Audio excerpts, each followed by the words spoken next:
Chapter 21, Eternal Stairway. Horin's army approaches the Eternal Stairway.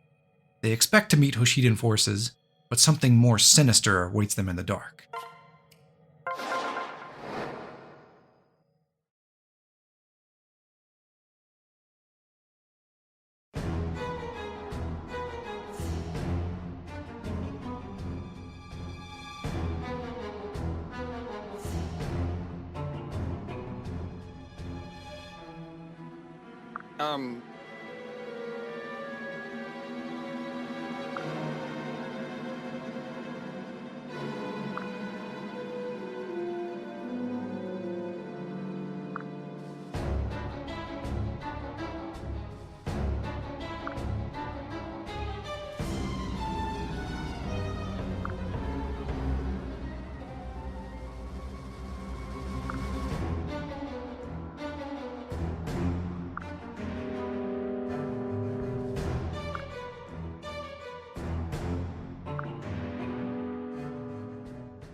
Yeah. We've got trouble. Well,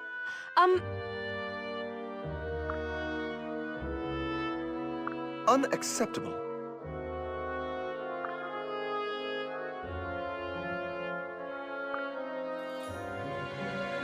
What was that?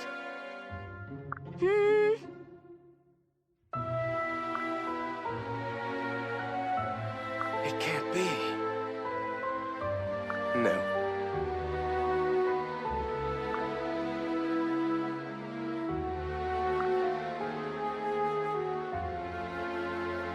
not to worry.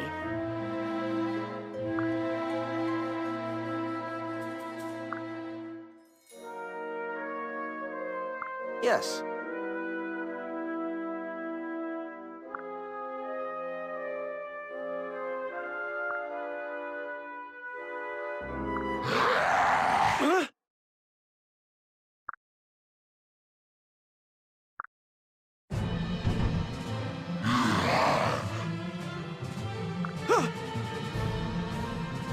Whoa!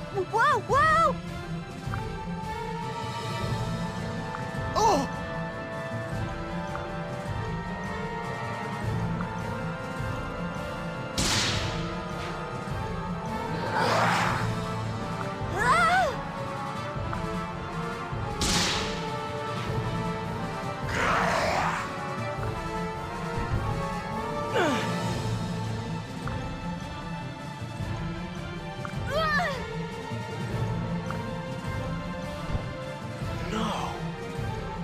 Oh my.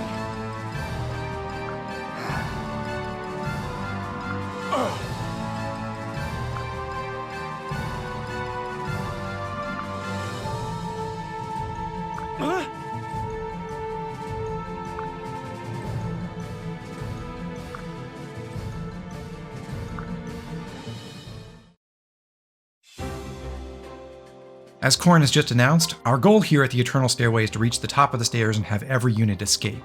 What stands in our way is a horde of monster enemies. The Faceless are familiar. We may not have seen them in the main story since Chapter 7, but we just fought them in a paralogue. Here, they all have the skill Savage Blow, and almost all of them have a Weapon Breaker skill. We'll need to pay attention to those skills if we want our attacks to be accurate. Fortunately, the Faceless with each Weapon Breaker are grouped together. The first ones ahead of us all have Sword Breaker, the ones up on the left-hand side have Lance Breaker, while the ones over on the right have Axe Breaker, and so on. So it's not hard to play around these skills. Just don't send the units who are trying to use a particular weapon type to fight the enemies who have that Weapon Breaker. The only truly unique Faceless on this map is the boss, who is standing way up at the top of the stairs. It carries Vengeance, Aegis, and Heartseeker. All of those can cause difficulties, especially if you have to fight it at melee range. But even though the boss Faceless can move, it won't actively pursue us until we enter its range, so it's not too hard to deal with.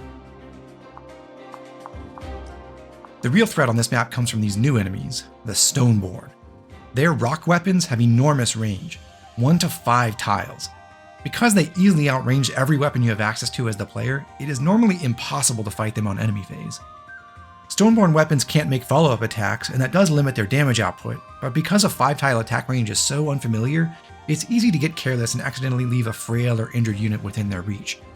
Especially if you're facing the ones higher up the stairs that carry the stronger massive rocks, one wrong move with someone like Azura might cost you dearly. What makes the Stoneborn a challenge is that they are also hard to kill.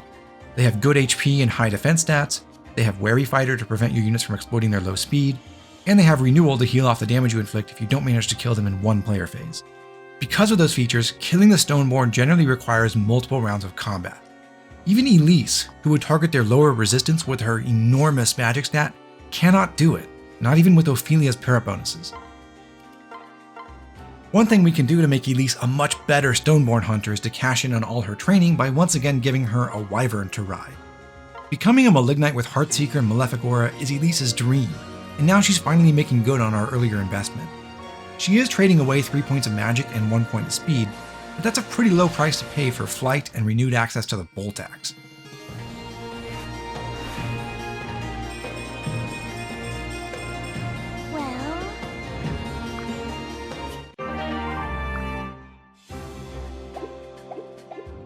It is a disappointment that the Bolt Axe's 14 might still wouldn't be enough to take Elise to the kill threshold, which is 58 magical attack power. But she will get there, I promise. And in the meantime, even if we don't have a unit who can solo them, we do have other ways to overcome the Stoneborn. One extremely helpful resource to keep in mind is the string of dragon veins that can be found along the stairway. There are 5 of those veins, and each of them will apply the freeze debuff to every single enemy on the map. When you use them, the Faceless become totally impotent unless you end your turn right next to them. The Stoneborn can still launch their rocks at you if you're close by, but if you make it a point to gang up on those Stoneborn on player phase, you can create huge zones where units can advance safely and pick off the Faceless at their leisure. Hunting the Stoneborn becomes far easier if you bring strong flying units, and you can exploit the Dragon Veins much more efficiently if you deploy multiple royal characters.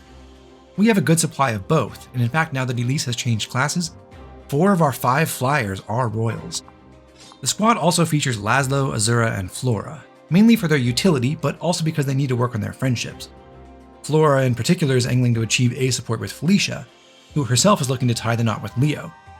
And we're bringing all 6 of the children we've recruited so far. They have important tactical and strategic roles. To start this mission, our basic goal is to rapidly clear out the enemies on the lower end of this stage while preserving the Dragon Veins. If we do that fast enough, we'll have time to regroup, and when we're ready, we should be able to chain together multiple freezes to conquer the upper half of the map. As ever, the challenge is to do all that while advancing our long-term training goals. Some characters have very important experience milestones to reach. For example, Camilla's gunning for level 15 here to unlock Trample. But interestingly, certain other units would prefer not to level up too much. We'll come to that later. For now, let's dive in. Listen.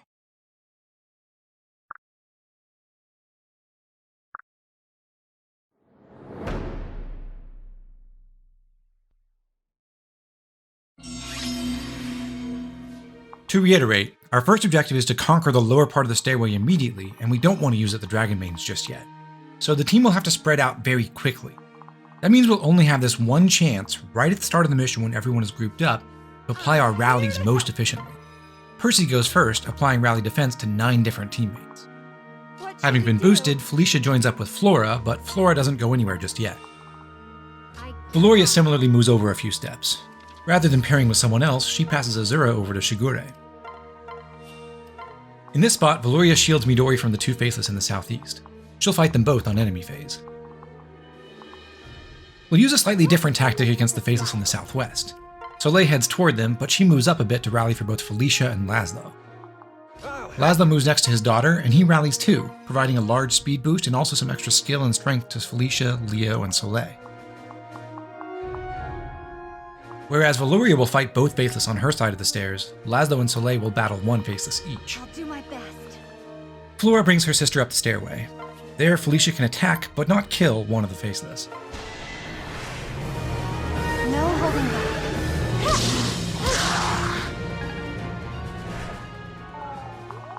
Good luck. Leo rides up past Felicia. When he does, he takes Flora from her to get an additional speed boost, which will be enough to make him double the enemies. It would be nice to use the Levin sword for this, since that would eliminate the chance of a critical hit that might mess up Leo's guard gauge, but unfortunately the faceless on this side have Swordbreaker. Brynhildr has essentially the same power, and it ends up being far more reliable despite its crit chance. It's all right. Leo's guard gauge is important because he's going to face 2 of the 3 faceless coming down the stairs above him. Flora will block the second one unless Leo crits on his first counterattack. Our flyers will obviously be responsible for the monsters up on the landing above our spawn point, since those enemies can't be reached in one turn on the ground. Getting there first, Elise takes aim at the faceless on the right. If she were just a tiny bit faster, she could use fire for this kill, making it a lot more reliable. But our Elise happens to have exactly average speed for her level, and we didn't give her a speed tonic, so she's forced to use the Horse Spirit.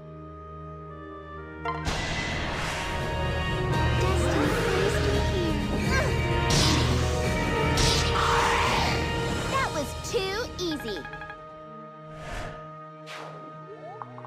We've got this. Corrin goes next, flying up past Elise. He trades with Elise to make her equip the Fire Tome, and then he targets the left-hand Stoneborn. Backed up by Elise's obscene power, she has just as much attack as Corrin does. The Bolt Axe is mighty enough to kill in one round. What now? My turn. You can always count on you. Elise hasn't acquired Savage Blow yet, but Corrin has. That inflicted some chip damage on the other Stoneborn, enough to help Camilla kill that one while using Corrin's Dual Strike. She just has to take the Bolt Axe for herself and give Corrin the Lightning Tome in exchange. I'll protect you. Let me try. Thank you.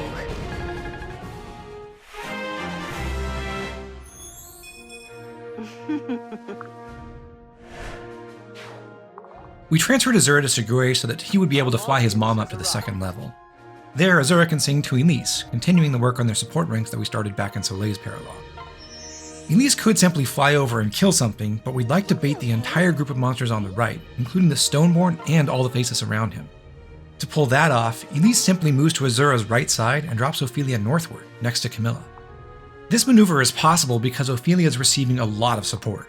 Both her mother and her aunt are adjacent to her, so Ophelia benefits from Lily's Poise and Rose's Thorns at the same time. In addition, she's had her defense stat boosted by Percy's Rally and by a defense tonic. This faceless has 3 targets available. He could go for Corrin, who has the highest defense stat of the 3.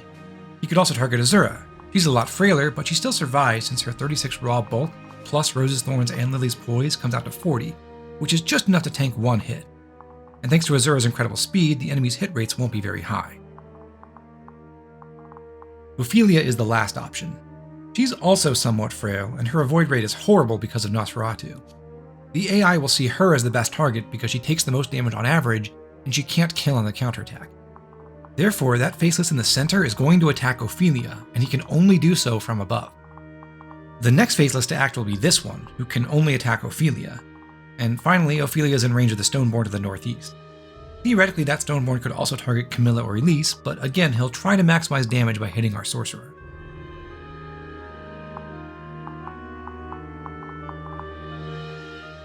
Considering that the 2 faceless have Savage Blow, those 3 attacks together would almost certainly be lethal if it weren't for Nosferatu's lifesteal effect. But because Ophelia will be healing herself, she should just barely survive.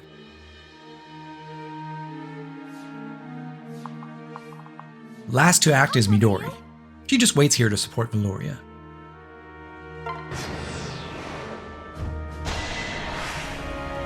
Oh, looky! An enemy! Sorry!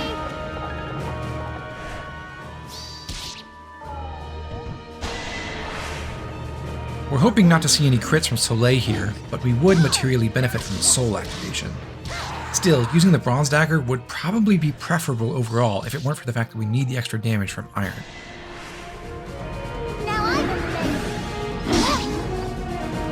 My turn!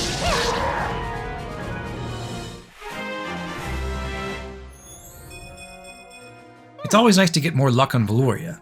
She also learns a new skill, Underdog, which will not be very useful.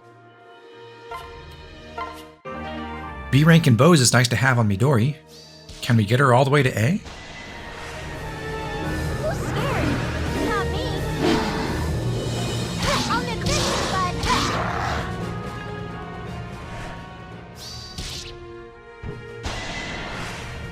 You may notice that there are no dual strikes against Ophelia. We've once again exploited the AI's greed. There are 4 faceless who could potentially stand close enough to provide dual strikes, but each of them can also attack Ophelia directly, so they won't do it. Don't forget about me! Oh, my turn! Compared to what I had planned, Ophelia is a tiny bit behind in experience. She was expected to level up with that last round of combat. We're not done yet. Whatever works!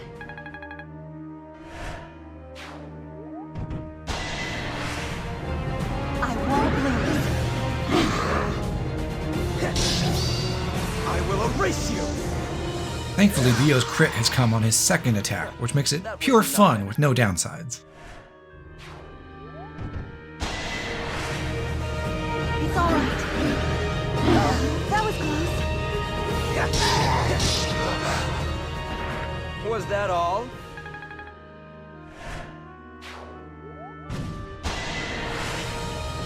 Let's go.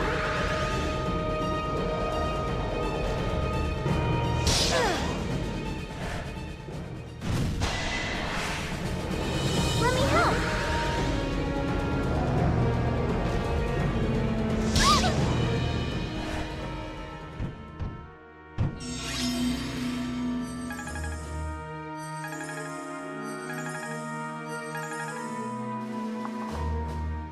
We've managed to pull all these faceless and their Stoneborn chaperone into a tight formation that is ripe for exploitation by our Savage Blow Malignites. Right now that means Camilla or Corrin, but not Elise. I'll do However, Elise is underleveled, so a single kill will give her a bit more than 30 experience, and so she'll level up. She already has Strength +2 in Lunge, so her next level will unlock Savage Blow. Having moved into the center of the enemy formation, Elise earns that level by lunging the faceless at Ophelia's right side.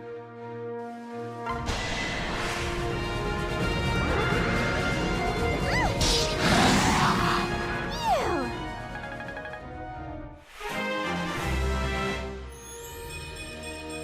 Hey! To make room for Savage Blow, we'll drop Resistance +2, which does absolutely nothing on this stage. Then, as we've seen before, Savage Blow triggers immediately after we learn it.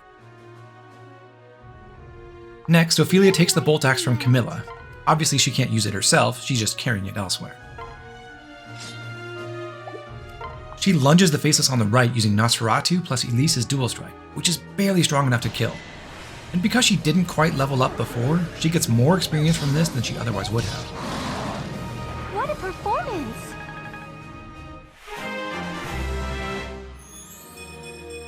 Huh?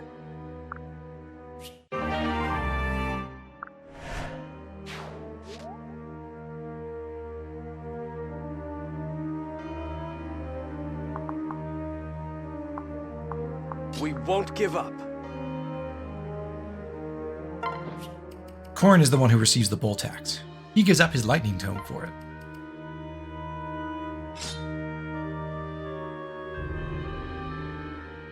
While he's trading with her, Corrin could make Ophelia equip Missile Tane.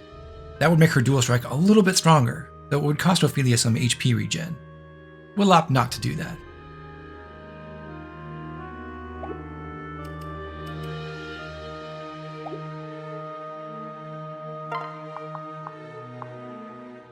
Corrin targets the Stoneborn using Thunder, which is needed because Ophelia's Nosferatu Dual Strike is too weak to make fire work.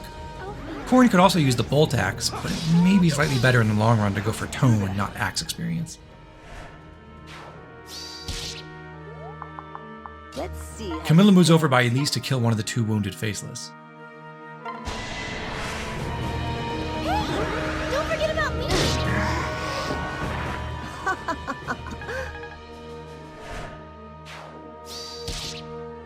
Here we go. Azura sings to Camilla from the south, away from the Stoneborn shooting down at us from the next landing. Not to worry. Before killing the other faceless, Camilla makes Elise equip the Horse Spirit to improve her defenses.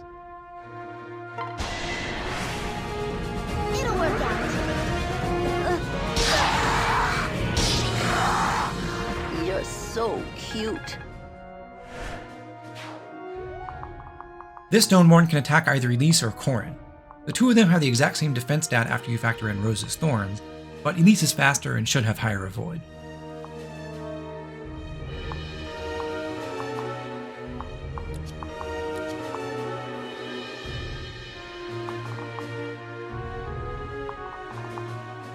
We don't want Shigure to be stuck behind Azura forever. First he separates the two of them.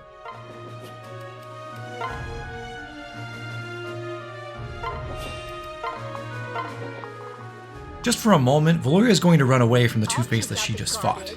That's easy to do because she has 6 movement and they only have 5.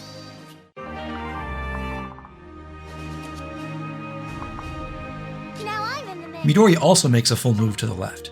There, if she changes bows, she can use Valoria's dual strike to finish off the faceless that attacked Laszlo. Let's go. Stay back. Amazing.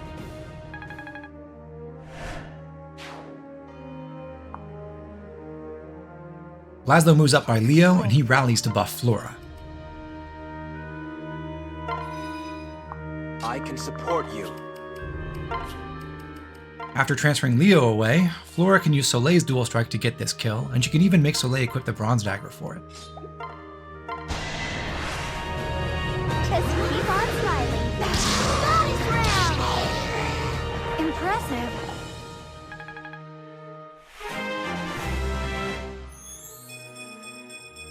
Oh,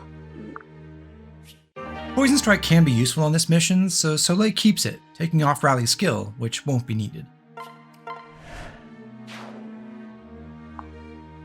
Soleil goes up above Laszlo, then she switches, and she drops Leo to the side. She is in range of this next Stoneborn up here, but she can afford to take a hit from it if Felicia moves up to heal her. trouble.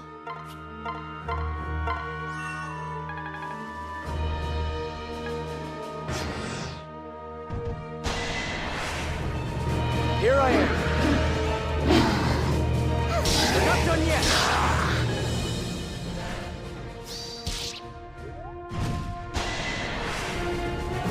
I won't let you down.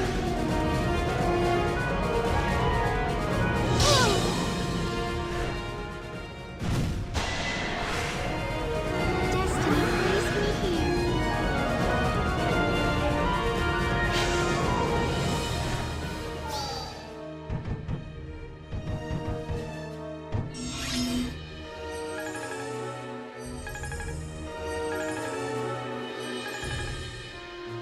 On this mission, we'd like for Ophelia to get close to level 10, but we don't want her to level up again because she's supposed to change classes before she does so. The extra experience she got from her kill last turn has in fact put her ahead of where she should be, so we'll need to make an adjustment at some point to keep her from getting too much Ready for experience. this? But now is not the time for that. She needs to keep fighting and using Nosferatu to keep her health up. Here we go.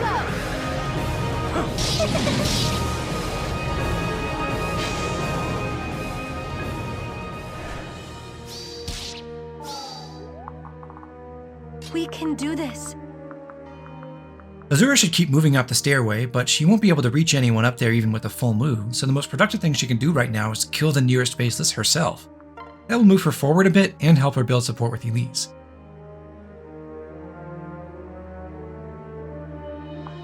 Azura could try to use Elise's dual strike by attacking with the Iron Lance or the Brass Naginata, but using the former is risky because of Elise's low accuracy. Note that the stairway tiles have the usual stairs terrain type, complete with a 10-point avoid bonus. Technically, Azura can use her Naginata with perfect safety, but there's no guarantee that she would always have the stats to do that, so we're using the Steel Lance for I consistency. must never rest.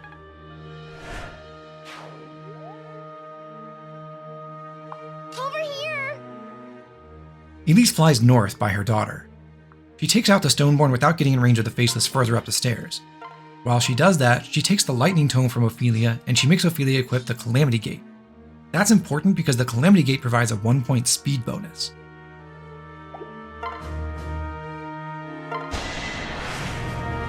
In like the night. You're a bad influence. I'm just too much for ya. Now that Ophelia has the Calamity Gate in hand, she sits at 25 speed. That's enough to double the Faceless, which only have 20. She's strong enough to one-round them, so if the Faceless are given the option to attack someone else who can't kill them on the counterattack, they won't target Ophelia. Percy flies west towards Soleil. There, he can rally for 4 different people.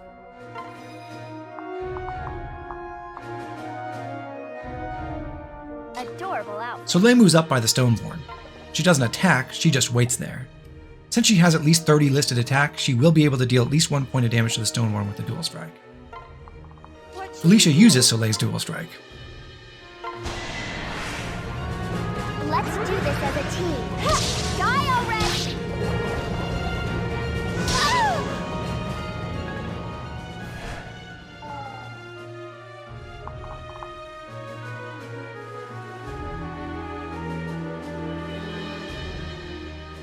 Laszlo gets to finish off that Stoneborn using Felicia as support.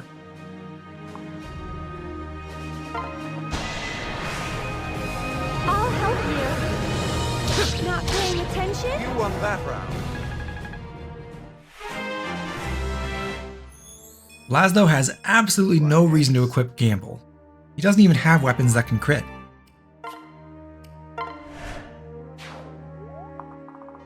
Like Percy, Shigure has been stuck doing support tasks so far, but now he finally gets to join in the combat.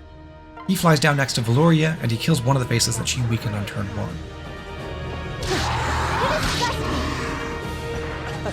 1. Sorry.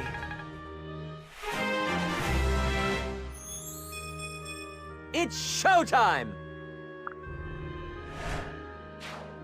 It sometimes happens that the other faceless here is adjacent to the last one, in which case Valoria can attack it while supported by Shigure. But those potential extra support points aren't needed for anything, so we don't have to worry about that. Valoria can just make a solo attack.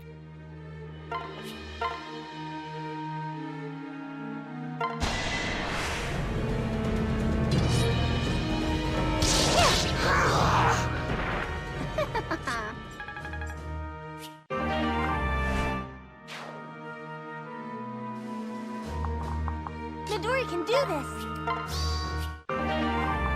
Brace for a chill. Midori and Flora have just run north up the stairs. Leo can do more than that. He's able to reach Camilla and pair up with her. Once he does so, she can carry him up to the next landing where the two of them can fight the two faceless. We don't want to kill either of those enemies just yet, but we do want to maximize our support points and preserve our movement abilities as much as possible, so our best approach is to have the two of them separate in a choke point with weaker weapons equipped. That way, Camilla can tank one faceless before Leo fights the other one. I can support you. Whoa!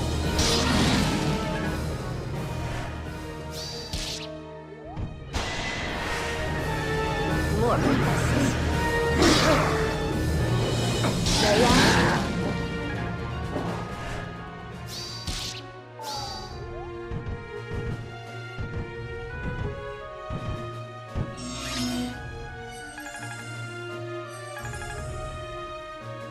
This is the turn when we'll finally start using our Dragon Veins. Horn goes for this one, the Dragon Vein that is second from the bottom. We'll use the bottommost one a little later on, and then we'll trigger the rest in ascending order from there.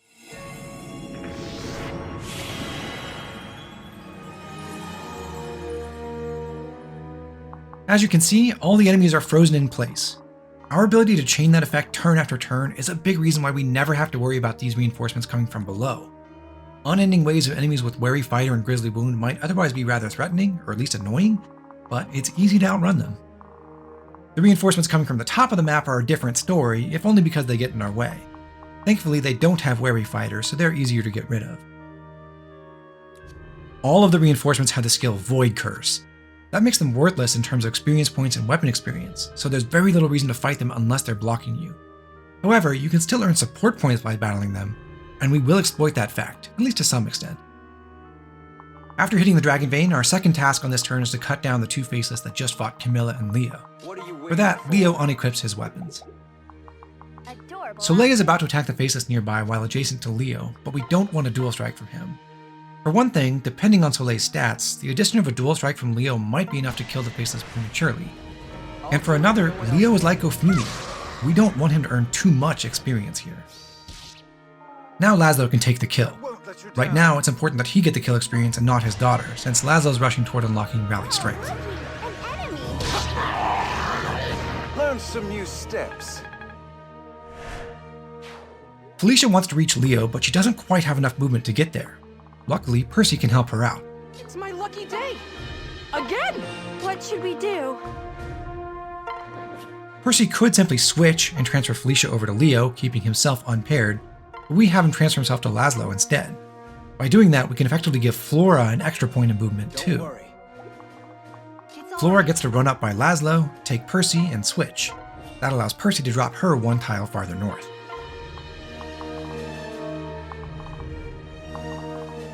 Valoria pairs with Shigure. He can transfer her over to Midori to help get Valoria up the stairs a lot faster, but he himself has to hang back a little longer because he's the one who will be responsible for the bottommost dragon bait. I'll cover you.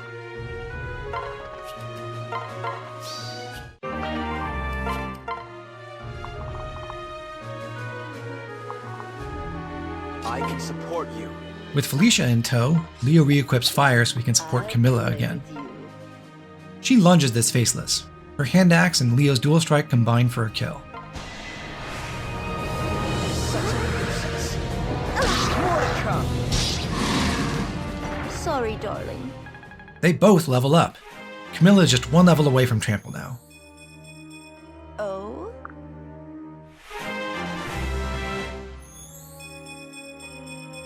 I'll do what no one else can.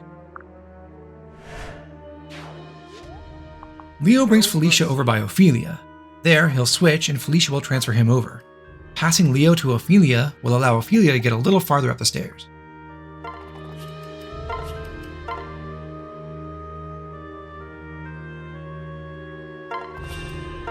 Here we go.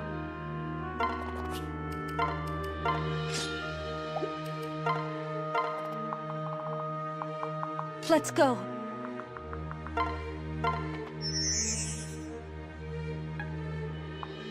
Elise flies up alongside her daughter. She attacks the bottom right faceless using her hand axe, dealing minimal damage. That faceless is one of the reinforcements that has Void Curse, so this attack doesn't earn any experience. However, it does build support between Elise and Ophelia. It can potentially help Ophelia heal using Nosferatu, and it triggers Savage Blow.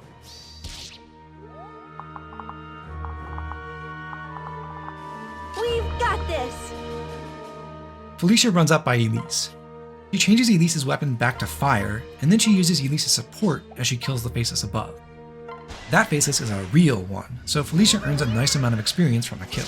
My turn. I did it!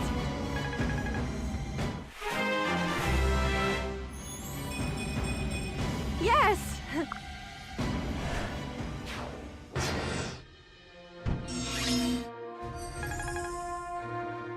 It's time for Shigure to hit the lowest dragon I'm main. with you all the He'll be way. left pretty far behind the rest of the team after that, but as a flyer, he'll have a relatively easy time catching back up.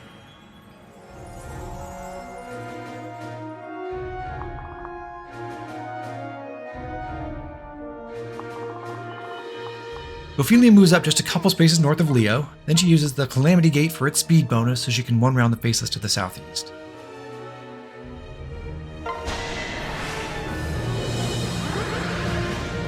Witness my true power.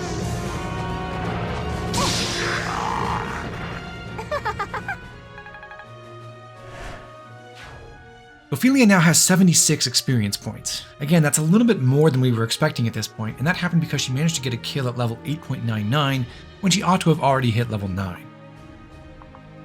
Normally, we would have Felicia kill one of the faces adjacent to Ophelia by using Ophelia's dual strike. But to deny Ophelia those extra few experience points, we'll have Felicia use Leo's support instead. I'll help It's best you. if Leo equips his Levin sword for that. He does that himself so that Felicia can still use her trade action to make Ophelia equip Nosferatu.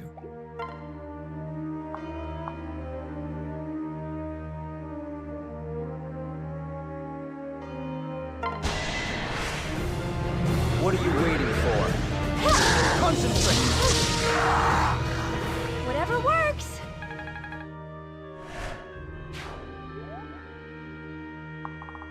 I'm not worried.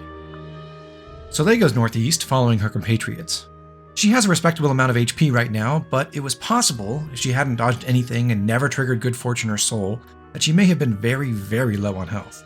She's moving into a position where Flora will be able to heal her, but if Soleil had been that unlucky, then a simple heal staff would not be sufficient. She would need to supplement that healing with a vulnerary. Notice that Soleil isn't quite using her full movement range. That's because we want to keep the space above her open for Flora, who does need to make a full move toward the end of the stage and only has one place to do that. There are obstacles that prevent her, and the other ground units, from going up the left side, so she has to go right.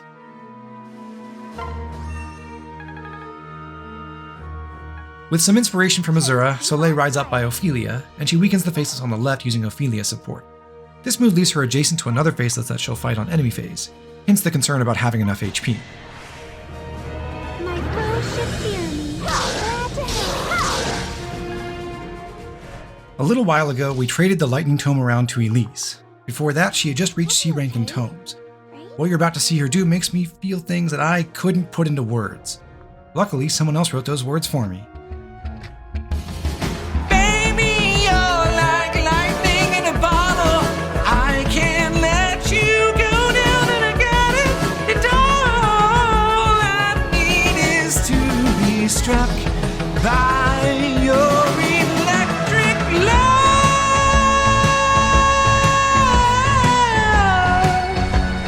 Baby, your electric love.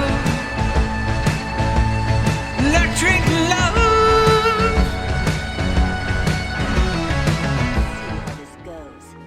Camilla flies up.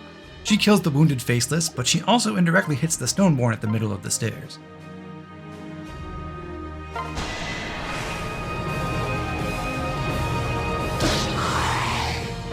Poor thing.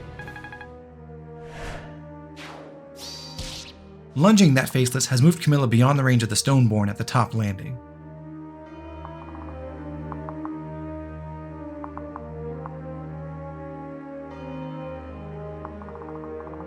I'm ready. Percy carries Valoria up to the next ledge, and he drops her there, right by the Stoneborn. The two of them will each be able to attack the left-hand Stoneborn on their next turn.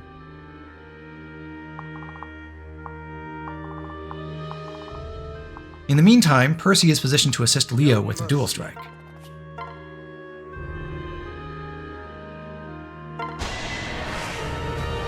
Champions of justice. Only one chance. I'm impressed.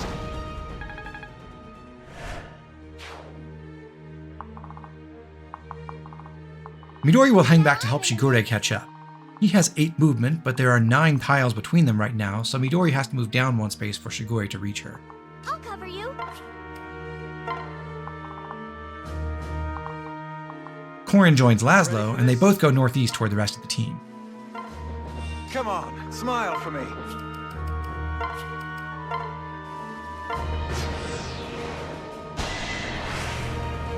Fate is fierce.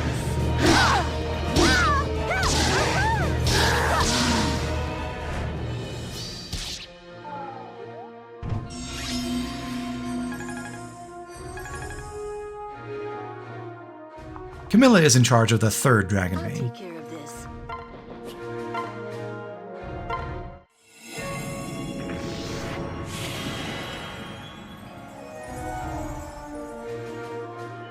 Now that all the monsters are frozen again, Corrin goes to Laszlo's right side, and he lunges the middle Faceless in the group.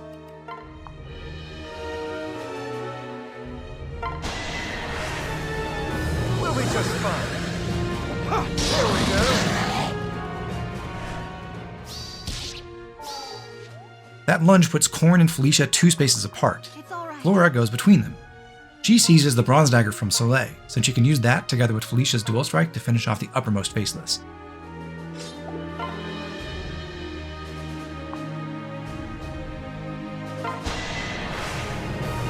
Okay, let's go. I can help. I owe you.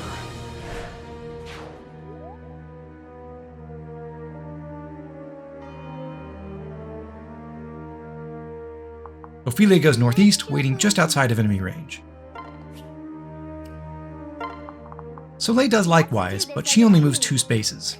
All she's doing is vacating a spot for Azura. By staying close to that spot, she can get some free healing. Flora also makes a small move to the northeast, getting herself a little bit higher up the stairs before she kills one of the 2 wounded Faceless.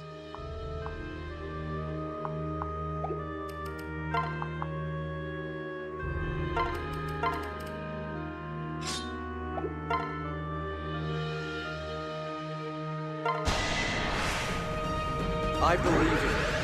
I can help too. Impressive. Now the space below Corrin is open, and Laszlo is free to do the exact same thing as Flora did. He steps to the northeast, then kills off the other Faceless. We've got this. That's that.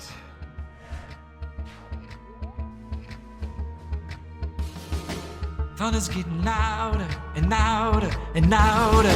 Baby, you're like lightning in a bottle. I can't let you go now that I got it. And all I need is to be struck by your electric love.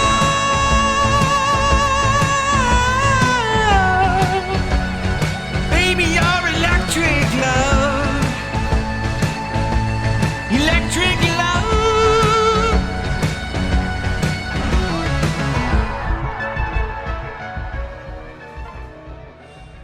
Midori wants to ascend to the top part of the map by hitching a ride with Shigure next turn, but she also wants to have a chance to activate Profiteer both now and then, so she shouldn't just switch and wait behind Shigure. When she runs up below the next ledge, she separates, dropping Shigure to the left. When she pairs into him again next turn, that will count as an action that can trigger Profiteer again.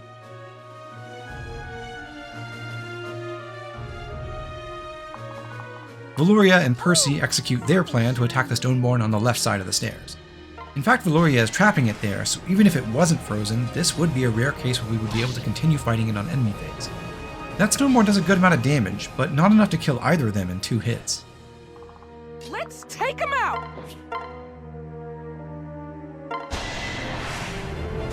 I'll help.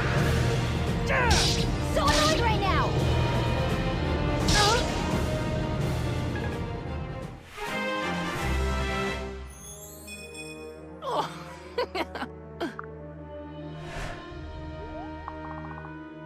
Felicia runs over to mend Leo from the north. That restores both of them to full HP, more or less, so they'll both be able to tank more hits.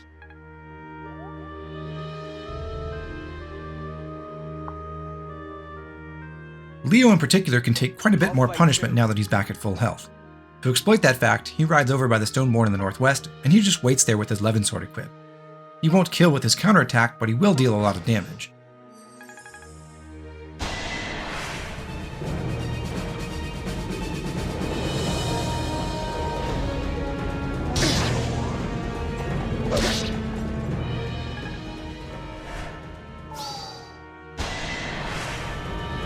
It's my lucky day! Again!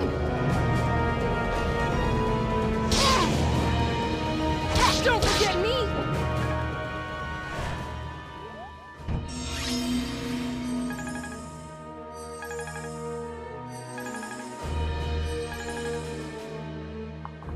As discussed, Midori joins up with Shigure and he flies north.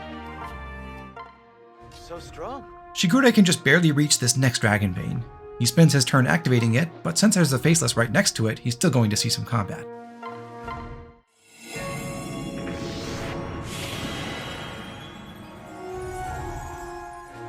Now that the enemies are all frozen again, Ophelia makes her move. She runs up by the Stoneborn in the upper right corner and she attacks. Nosferatu allows her to survive the counterattack.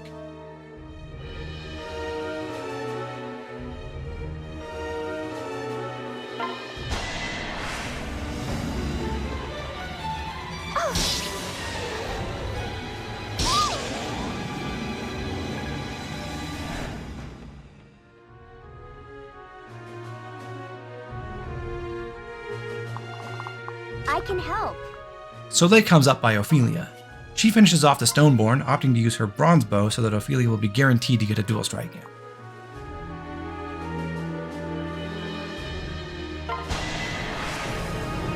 In like the night. Please stop for me. Nice work. Ophelia is now at level 9.98. That's just about perfect.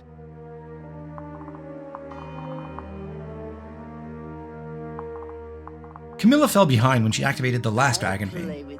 She pairs with Laszlo, who carries her up the stairs. She gives him a movement boost that almost allows him to reach the next Faceless, but not quite. We've had Laszlo equip his weaker Bronze Axe lately because we want to minimize his damage when he's up here. When he separates from Camilla, he'll be affected by Rose's Thorns, which annoyingly does the opposite. How troubling.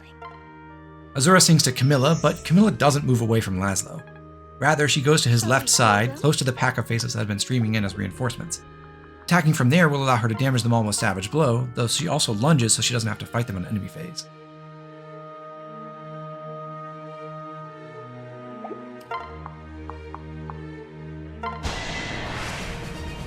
I won't leave. It's not over yet. Since Laszlo is holding his weaker axe, we can just barely manage to have Flora use his dual strike one more time without killing the enemy.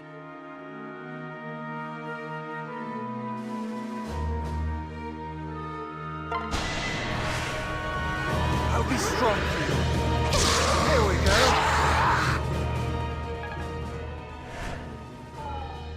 Elise is finished with her golem smashing duties, so she heads over by her family to clear out some of the Void Curse faceless.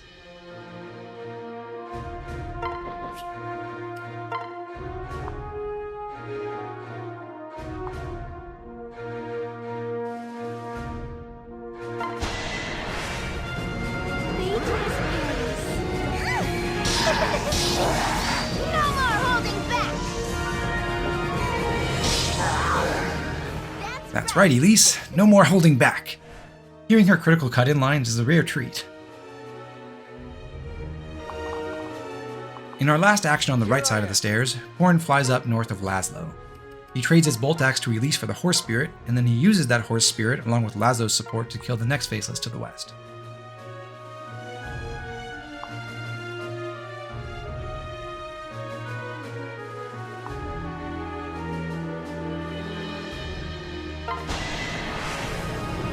I won't leave. It's not over yet. Sorry.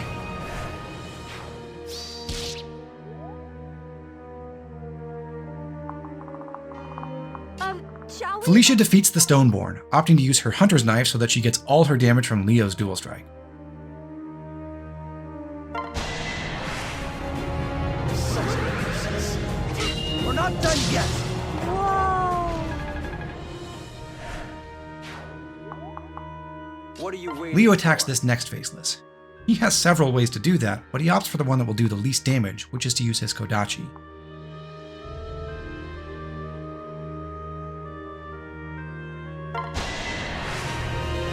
I'll help you. Here's one more.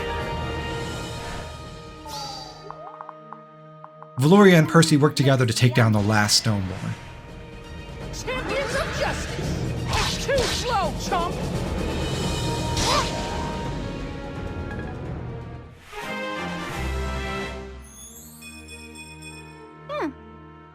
Valoria has just learned Seal Strength. That's not useless, but it's not going to help us here, so we don't bother equipping it.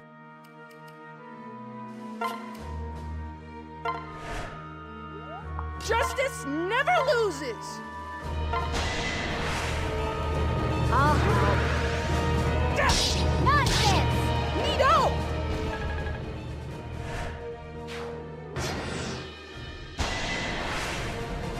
I'll fight too. Concentrate.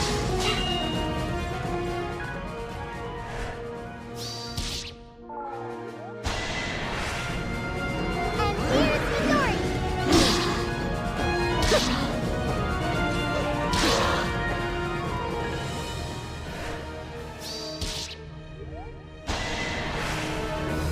I'm here to help.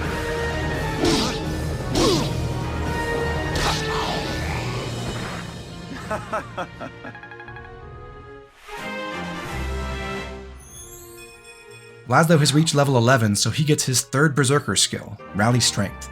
That's the one he really wanted.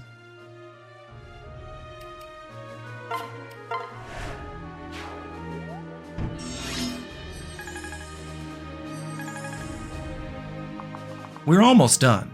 There's a fresh batch of reinforcements to muscle through, but leaving those aside, all that's left are the boss, its partner, and the two now wounded faceless on the left.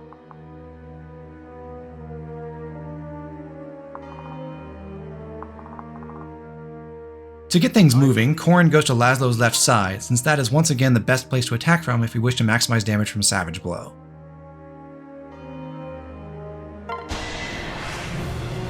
I will protect you.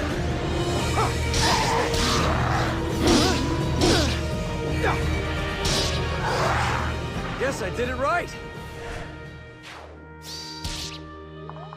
Ophelia moves into the space we just opened, and from there she lunges the last healthy faithless for a kill.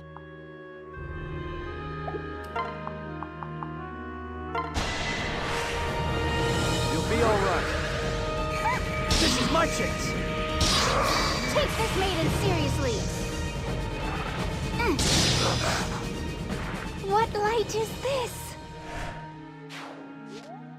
Between Ophelia and Corrin, we're applying Heartseeker to all 3 of the non-boss faceless up here. This faceless is standing on top of the last dragon vein, so we'll dispose of it next. That'll be up to Soleil and Flora. For cute things everywhere.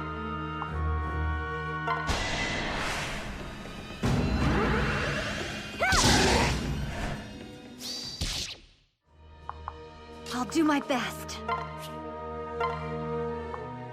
Flora gives back the bronze dagger now.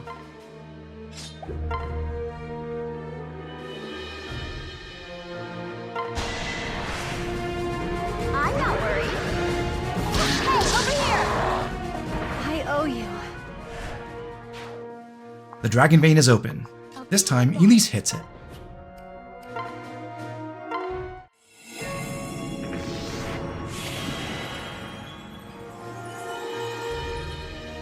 We don't want Elise to fight the boss on enemy phase, though, so Azura sings to her.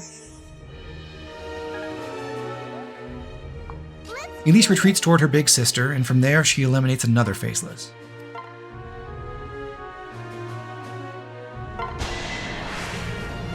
I'll take care of this. It's my turn. Whoa, thanks! Camilla moves northwest to attack the remaining faceless while supported by Elise. But she doesn't go for a kill. She's leaving that for Laszlo, who wants to do another round of combat together with Corrin. What now? Hold on! Come on, smile for me.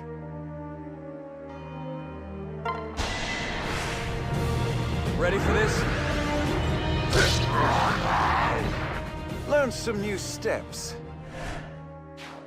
We've winnowed out the chaff, and now we can harvest the rest of the wheat. That process begins on the left side of the stage. Ready for action!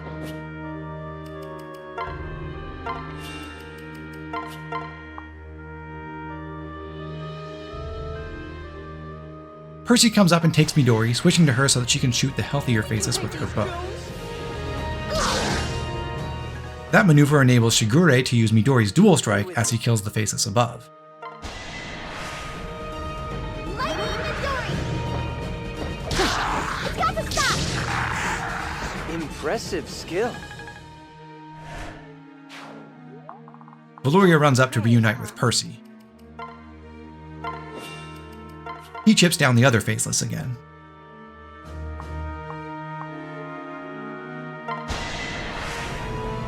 I'll help.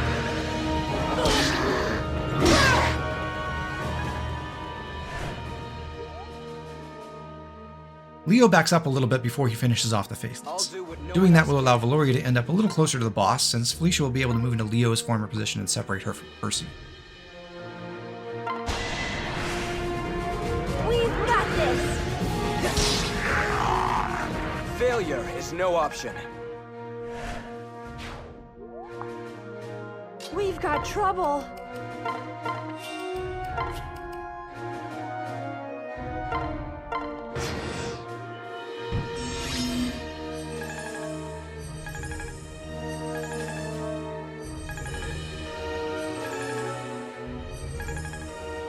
It's finally time to fight the boss. Our first step is to apply Heartseeker with Ophelia. After that, Felicia moves closer, just to set up her aura and some future dual strikes.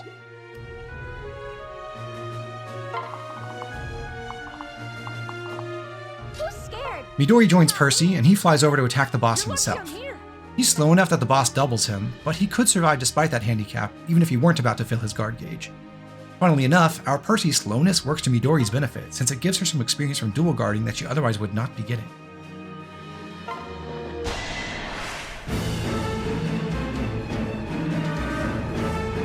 Crossing my fingers. Vengeance is scary. You never want to forget about that when making these moves. But just about everyone else should be attacking from a distance, and the boss can only counterattack at one range.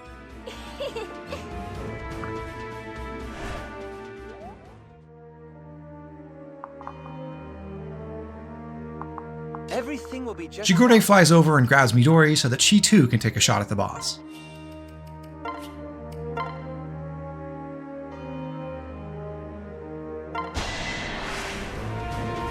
heart is singing.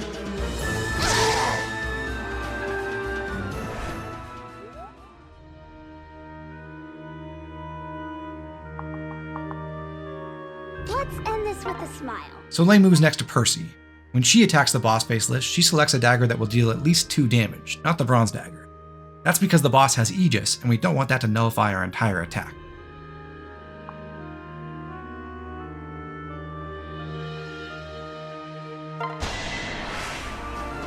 I'm here to help.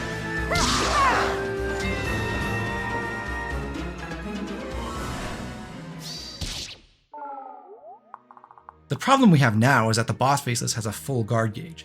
But that's more of an opportunity than anything because it represents a chance to earn some free weapon experience. We fought him thrice, we can still earn weapon XP on 2 more rounds of combat. One of our more important weapon ranks to train up is Ophelia's Tome rank. So when Elise flies over to hit the boss, she uses Ophelia's support to do so.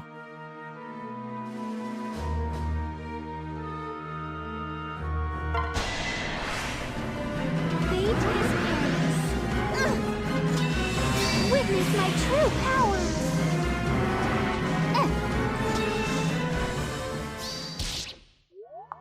We won't lose.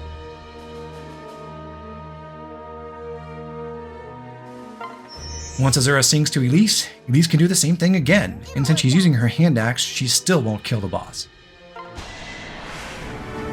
My foe should fear me. Glad to help.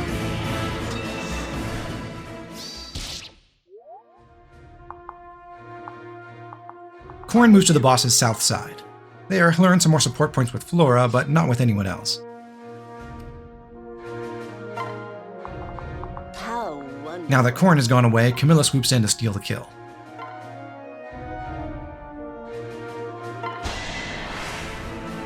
Let's go.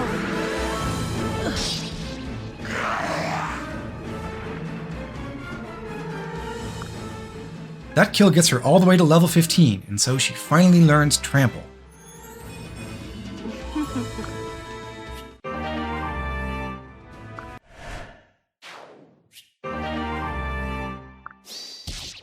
Normally, this would be a huge personal milestone for Camilla, the point when she really starts popping off as we head into the final chapters of the campaign, and also the point where it makes a lot of sense to finally change her class. Since her strength far outstrips her magic at this point, Wyvern Lord would be a very natural evolution. Or she could take advantage of the relationship she's built throughout the game, perhaps by partner sealing into Great Knight for 1 level to learn Elbow Room, then switching to Berserker in time to learn Axe Fire by level 20. That would be a great way to build a unit who could kill the final boss. Sadly, that's not happening on this run.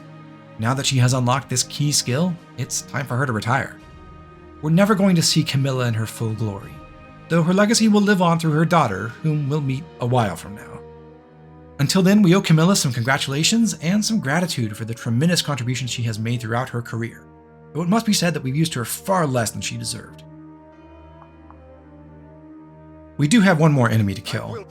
Laszlo walks over and delivers the first blow.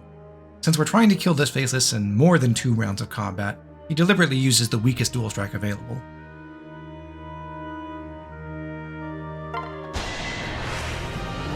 Let's do this.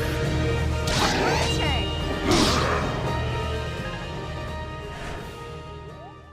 Leo comes up now. He weakens the faceless again, this time using Felicia's dual strike, which will give her enough experience to level up one last time. Whoa, whoa, whoa! Not paying attention?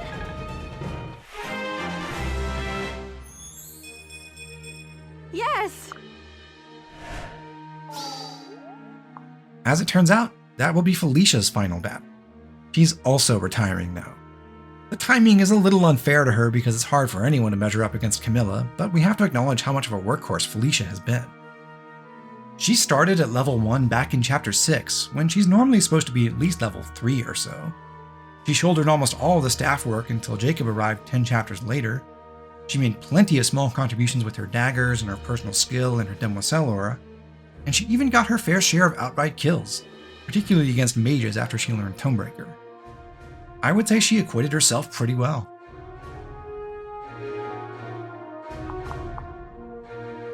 A quick look at the situation will tell you there's absolutely nothing that Valoria can do now, so it's up to Flora to finish off our final faceless foe.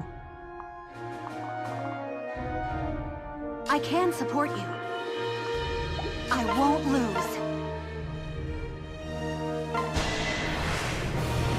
We won't give up. Is this good enough?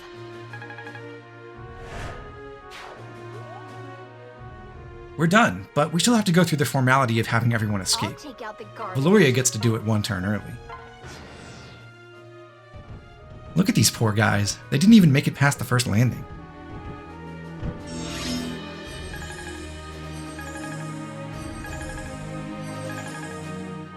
Three of their friends show up late to the party just to say hi. We'll make sure to wave to them on the way out. I'll protect you. We'll be just fine. We'll be okay. I'll Right? take care of this. Fate has paired us. No need to worry. I'll do my best. I can support you. Okay, let's go. Champions of justice. For cute things everywhere. Who's scared? Not me. And we're officially done. We climbed the so-called Eternal Stairway in only 10 turns, and we killed every enemy in our way while we did it, like knocking over dominoes. I, for one, really enjoyed executing that mission, and I hope you had a good time too.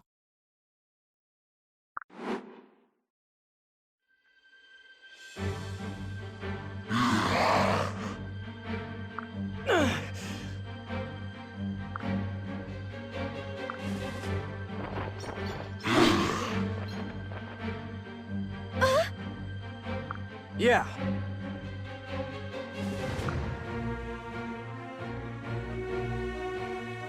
Unbelievable.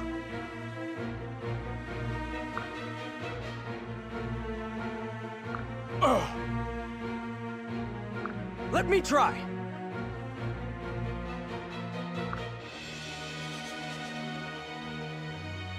Don't be reckless.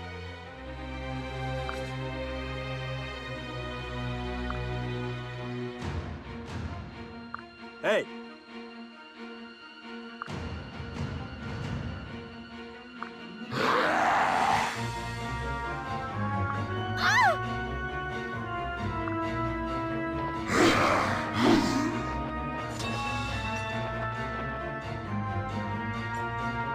Azura!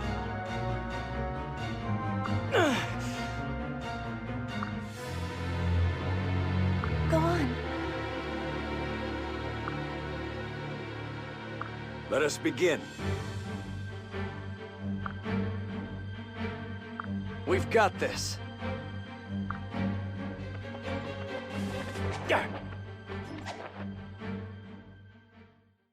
The way Corrin runs is so funny.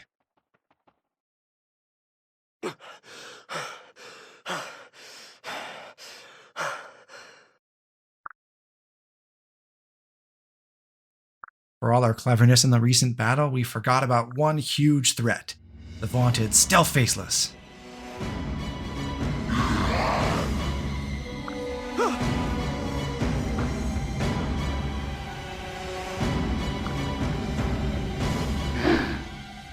Lilith, no!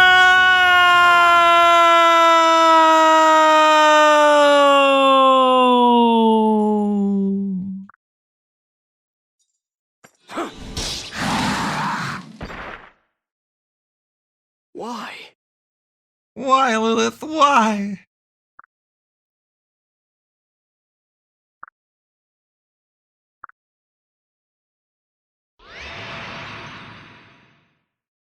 Huh? Oh.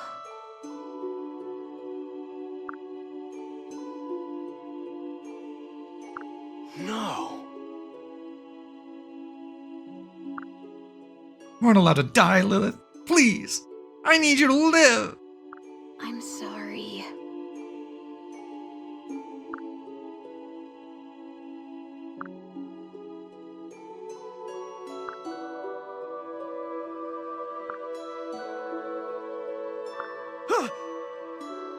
Lilith, don't go. We've come so far. The war is nearly won. Don't make me say goodbye. Please, don't cry.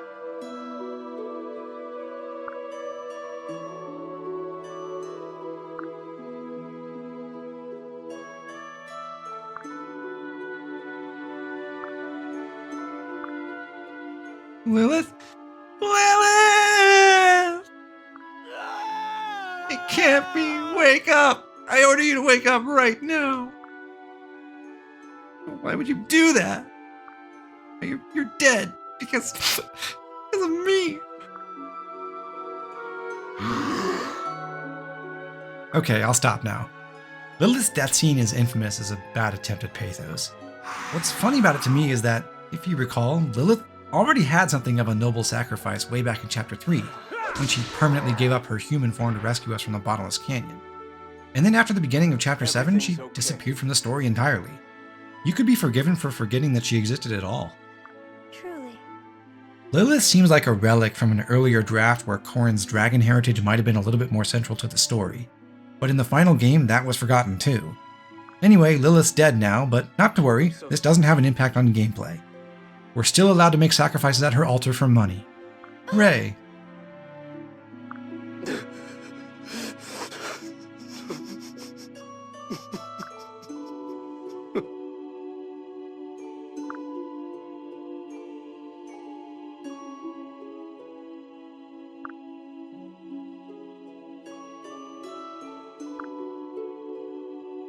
There is no time for tears.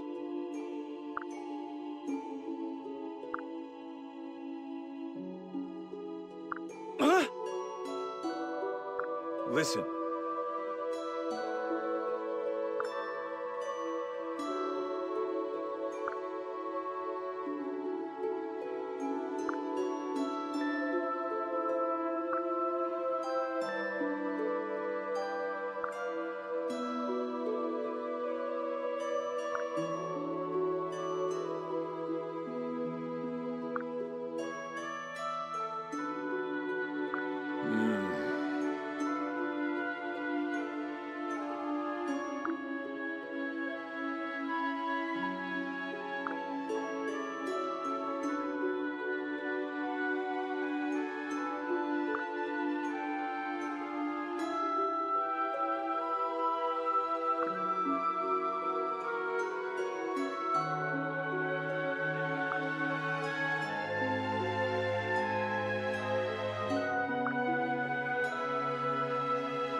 Big brother. Fight without fear or hesitation. Huh?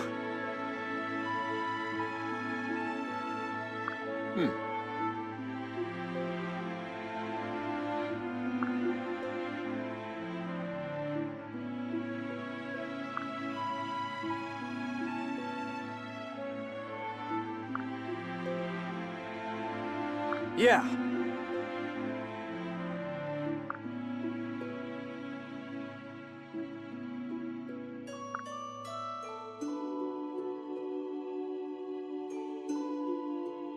I see.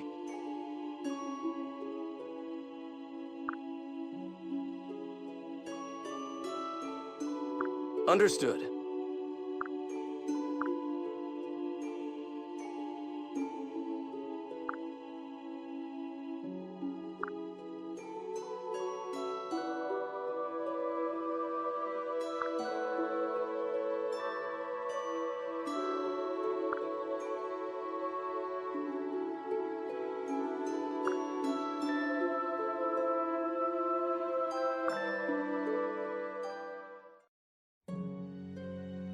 I see.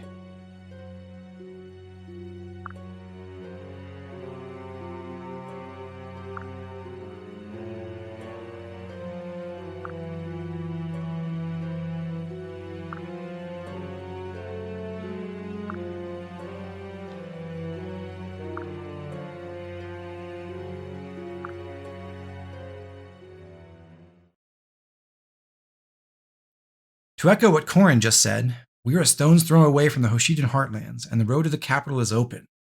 Now is the time to gather all of our might. For that, our first destination is the estate of a fancy noble, where rumors tell of a hoard of treasures sought by a noble thief. See you there.